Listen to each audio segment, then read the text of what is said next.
ভাঙড়ের কাশীপুর থানা ভগবানপুর অঞ্চলের 25 নম্বর জিরানগাছি মৌজা এলাকায় সরকারি আড়ালা স্কিমের আওতায় থাকা গ্রামের কৃষকদের 3 ফসলি জমি দখলের জন্য শুরু হয়েছে জমি মাফিয়াদের অত্যাচার।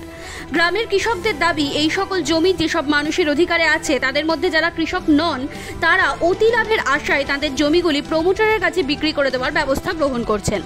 এর প্রতিবাদে ওই জমির সঙ্গে যুক্ত থাকা কৃষকরা সংঘবদ্ধভাবে আন্দোলনে নেমেছেন। তাদের দাবি, ওই সকল জমিগুলি বহু ফসলি, ওই জমিতে নির্ভর করেই তাদের দিন গুজরান হয়। ওই জমির অংশ কেউ বিক্রি করতে চাইলে সে এলাকার লোককে বিক্রি করতে পারে, কিন্তু কোনোভাবেই সেখানে আবাসন করার জন্য প্রমোটারকে সেই জমি দেওয়া চলবে না।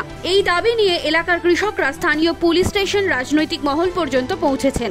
এতেও কাজ না হলে তারা মুখ্যমন্ত্রীর কাছে আবেদন করবেন বলেই জানিয়েছেন।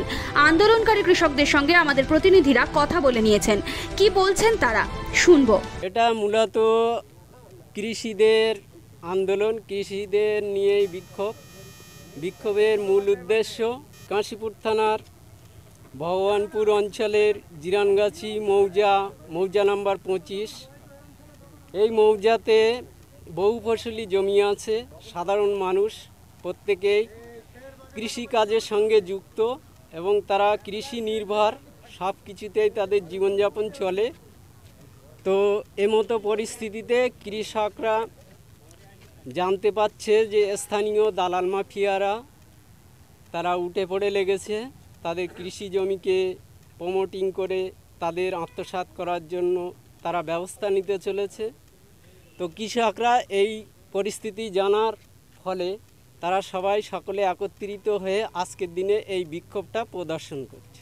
অনেকে তো নিজের ইচ্ছায় জমি বিক্রি করে তারা বিক্ষোভ দেখাচ্ছে। নিজের ইচ্ছায় বলতে তারা প্রকৃতপক্ষে কৃষক নয়, তারা হচ্ছে ফারাজি, কোনো হয় পিসি নয় বোন অথবা দুঃসম্পর্কে আত্মীয়, এরকম ফারাজি অংশের মানুষরা তারা তাদের ঘর পোড়া কাঠ হিসেবে, তাদের লাভ হিসেবে তারা হয়তো আগ্রহী হয়ে উৎসুক হয়ে বিক্রি করলেও করতে পারে। এটা হলো জমি বাঁচানোর তাগিদে এই বহু ফসলে কৃষি জমি যাতে প্রমোটিং হয়ে না বিদেশির হাতে চলে যায়। এই যে প্রমোটিং হচ্ছে এটা এক শ্রেণীর বিদেশি মাফিয়া, এরা এসে এখানে প্রমোটিং করে এখানে বাড়ি ঘরদোর করার জন্যে এই বহু ফসলে জমিটাকে নিয়ে তারা অনেক দামে বিক্রি করবে, এই তাদের উদ্দেশ্য। এখানকার চাষি যারা তারা মূলত এর উপরে কৃষির উপরে যারা নির্ভরশীল তারা কেউই জমি দিতে রাজি না। তবে জমিটা যদি বলো দিচ্ছে কারা, জমিটা অ্যাকচুয়ালি দিচ্ছে ওই পিসি ফারাজি অংশ যারা, তারা জমিটা হয়তো বিক্রি করলে করতে পারে, তবে তেমন আমাদের নজরে এখনও পর্যন্ত নেই, তবে থাকলেও থাকতে পারে এরকম। তো আমরা চাইছি এই আন্দোলনটা আরও বৃহৎ থেকে বৃহত্তরভাবে আমরা আন্দোলনে চলে যাব যদি এই জমি মাফিয়া না বন্ধ করে। এবং আমরা মুখ্যমন্ত্রীর কাছে যাব এবং আমাদের বিডিও, এসডিও সবাইকে আমরা এই বিষয়ে অবগত করিয়ে তারপরে আমরা আরও বৃহৎ আন্দোলনে নেমে যাব।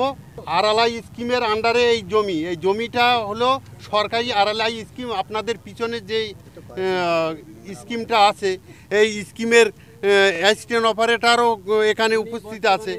আমাদের ওসিএমও থাকার কথা, তিনি এসডিও সাহেব তানাকে ডেকে নিয়েছেন বলে তিনি বারাইপুরে আছেন। তাই আমাদের বহু ফসলের জমি আমরা কোনো মতেই প্রমোটিং হতে দেব না।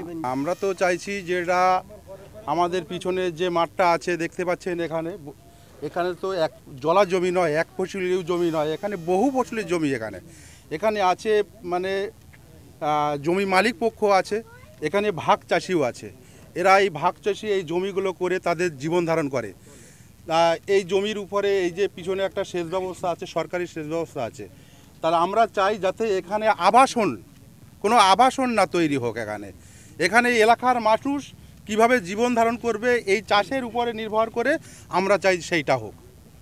আমরা এর জন্যে আমরা প্রথমে ভিডিওতে অ্যাপ্লাই করছি, আমরা জেলা শাসকের কাছে এটা জানাচ্ছি, আর এই সোশ্যাল মিডিয়ার মাধ্যম দিয়ে আমরা মুখ্যমন্ত্রীর কাছে পৌঁছে যেতে চাই, যাতে এইটা পৌঁছে যাক যে এলাকার মানুষ এই চাষি জমিটা যাতে মানে রক্ষা করা যায়।